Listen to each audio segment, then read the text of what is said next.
सहज के मार्ग में आने के लिए आपको कुछ नहीं देना, पैसा नहीं देना, कुछ त्यागना नहीं, कुछ नहीं, इस तरह की चीज़ है ही नहीं। सिर्फ आपके अंदर बसी हुई कुंडलिनी का जागरण करना है। और जब वो जागृत हो जाती है तो अपने ही आप वो सहस्त्रार में समा करके और इसका भेदन करके और चारों तरफ फैली हुई ये सूक्ष्म चेतन शक्ति उसे एकाकारिता दे देती। एकदम सादी बात है। आपका आज तक उस सूक्ष्म शक्ति से कोई संबंध ही नहीं आया, आपने आज तक उस सूक्ष्म शक्ति को महसूस ही नहीं किया, उसको जाना ही नहीं, और बगैर जाने बगैर ही आप भगवान का नाम ले रहे हो, मंदिरों में जा रहे हो और दुनिया भर के उपद्रव कर रहे हो। मस्जिद में जाने से क्या होगा, वो दिखाई दे रहा है, किसकी अकल आई है, सब आपस में मरे जा रहे हैं। और मंदिरों में जा कर के क्या हो रहा है, जहाँ पैसे खाए जा रहे हैं, दुनिया भर का भ्रष्टाचार आ रहा है। ये क्या साक्षात नहीं है कि ये गलत, इससे कुछ न कुछ लाभ नहीं, उसके लिए कोई और चीज़ करनी चाहिए। ये सामने दिखाई दे रहा है, इसका साक्षात है, सामने साफ जो चीज़ दिखाई दे रही उसको पहचानना चाहिए कि ये रास्ते ठीक नहीं, इसमें कोई फ़ायदा नहीं, ये बेकार की चीज़ है। जो पाना है अपने अंदर, अंदर के अंतरात्मा को जब तक हम प्राप्त नहीं करते तब तक इस अंधकार में न जाने कहाँ से कहाँ हम लोग भटक जाएंगे।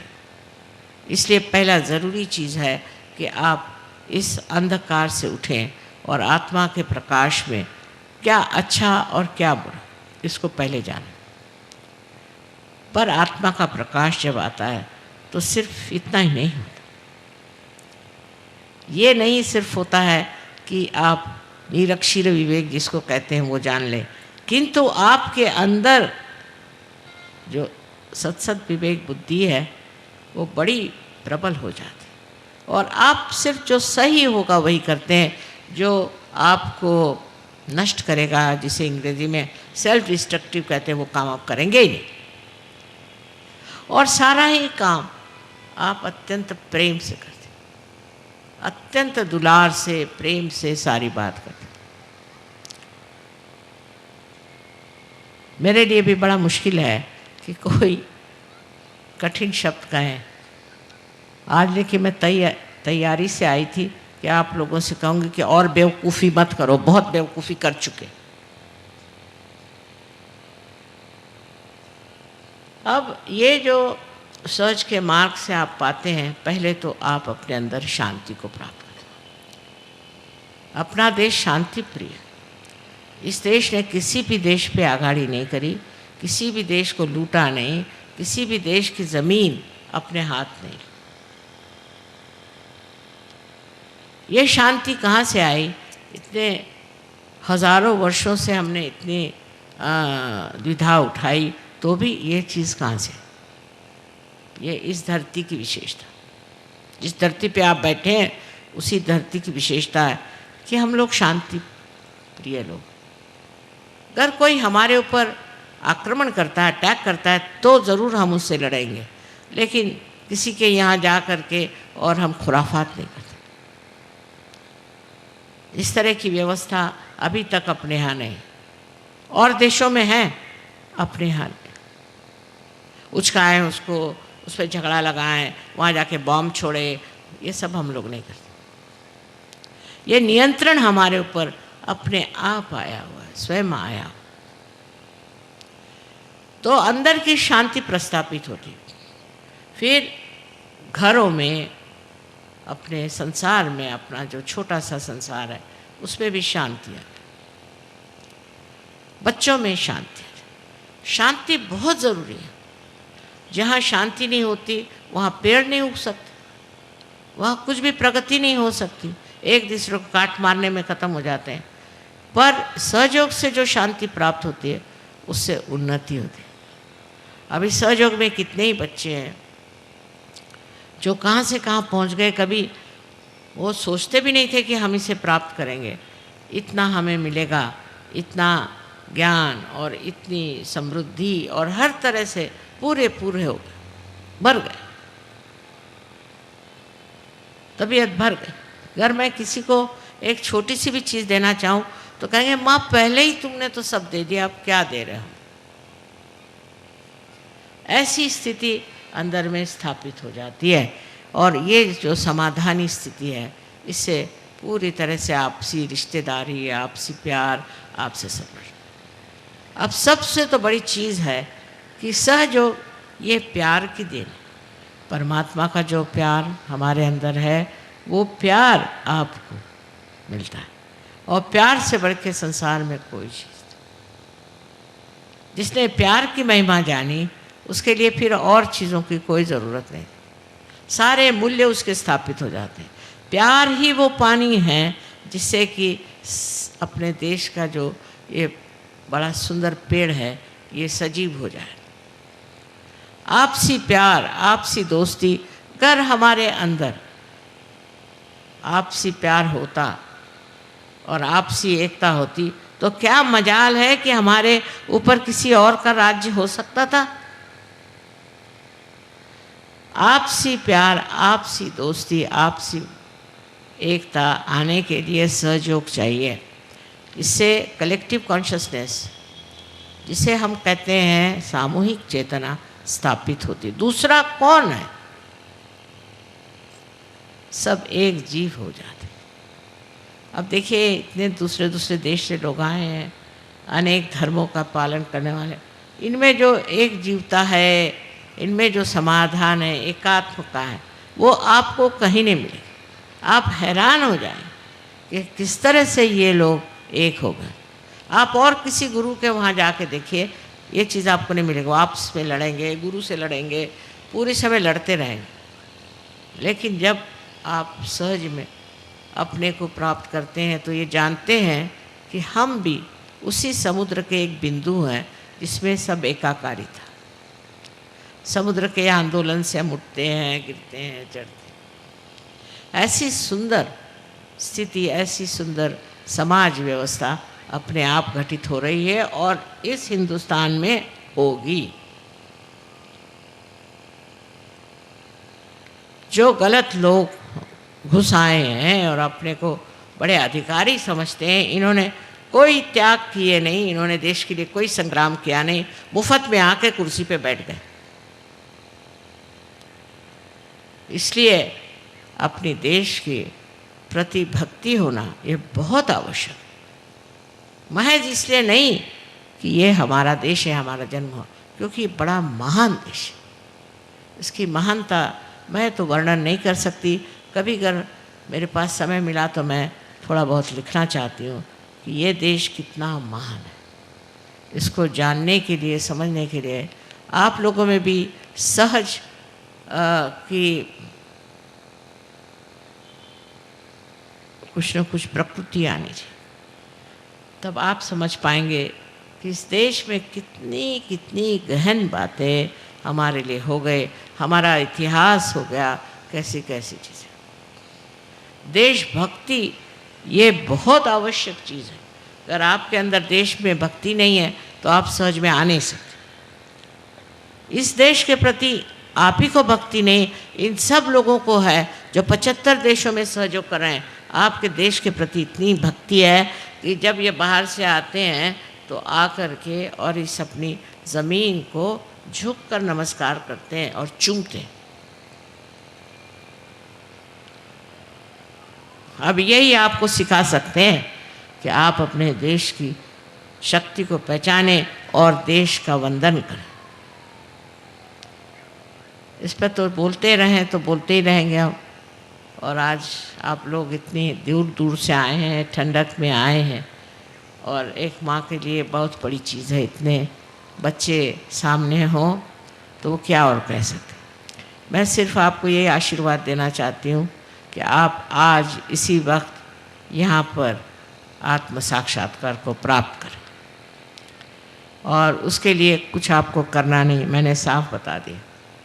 आप जहाँ बैठे हैं वहीं आपको गंगा पहुँचा देंगे और आप स्वयं अपने हाथ में देखेंगे कि ठंडी ठंडी हवा बयार जैसे बह रहे हैं। ये भी बड़ी सूक्ष्म चीज़ है।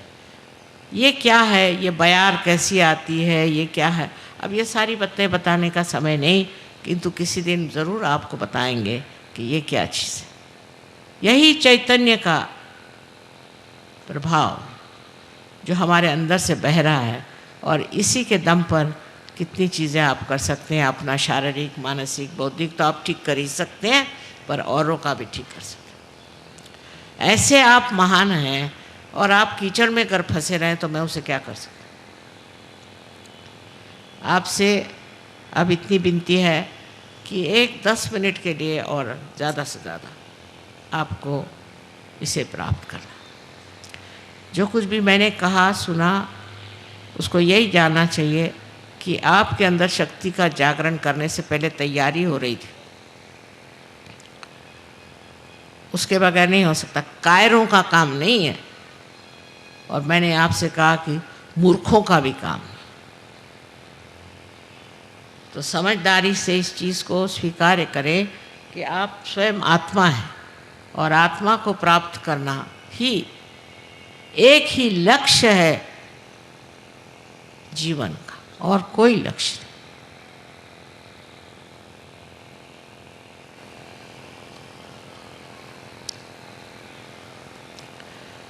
अच्छा, अब इसके बाद सिर्फ इतना कहना है कि आपने अगर जूते वूते पहने हो तो उसको हटा के रख दें, जिससे ये कि ये आपकी, मैंने पहले कहा कि ये भारत माता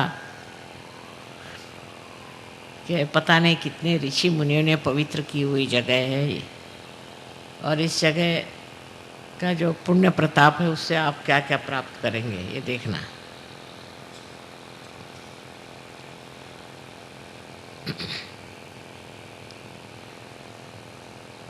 अब कृपया दोनों हाथ मेरे तरफ करें।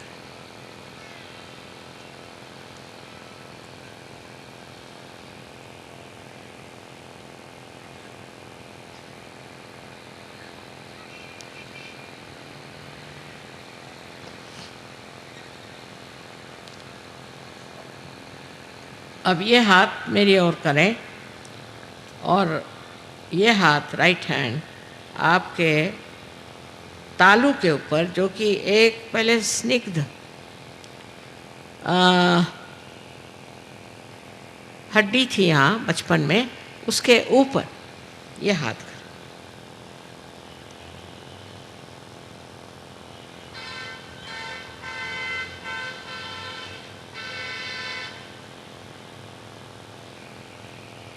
अब अपना ये हाथ राइट हैंड मेरे ओर करें, और लेफ्ट हैंड सर के ऊपर,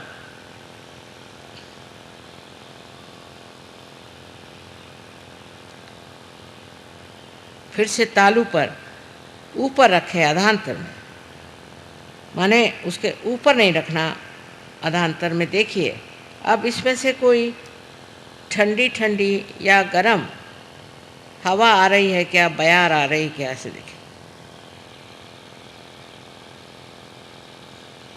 किसी किसी को बहुत ऊपर तक आती है, किसी को सामने आती, पीछे आती। ज़रा हाथ ऊपर घुमा के देखें। अब लेफ्ट हैंड मेरी तरफ करें, और राइट हैंड फिर सर पे रखें, और देखें कि ठंडी ठंडी हवा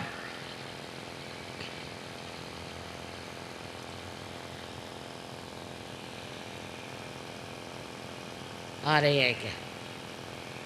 हो सकता है गर्म आ रही हो, क्योंकि आपको सबको माफ़ करना है। आप सबको माफ़ कर दीजिए। अगर आप माफ़ नहीं करते हैं तो गरम गरम हवा आएगी, और माफ़ नहीं करते तो करते क्या हैं आप, कुछ भी नहीं, अपने को सता रहे हैं। इसलिए सबको माफ़ कर दीजिए तो ठंडी ठंडी हवा आएगी। अपने को भी माफ़ कर दें। मैंने ये पाप किया, मैंने वो पाप किया, मत सोचिए। अपने को भी माफ़ कर दीजिए, पूरी तरह से माफ़ करें।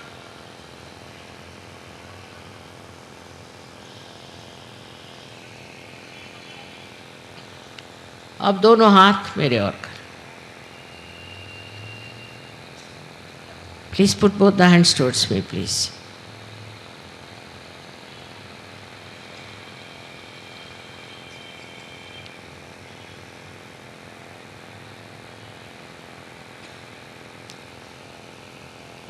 अब जिन लोगों के दोनों भी हाथ में ठंडी ठंडी हवा आ रही या गर्म हवा आ रही, वो दोनों हाथ ऊपर करें, दोनों।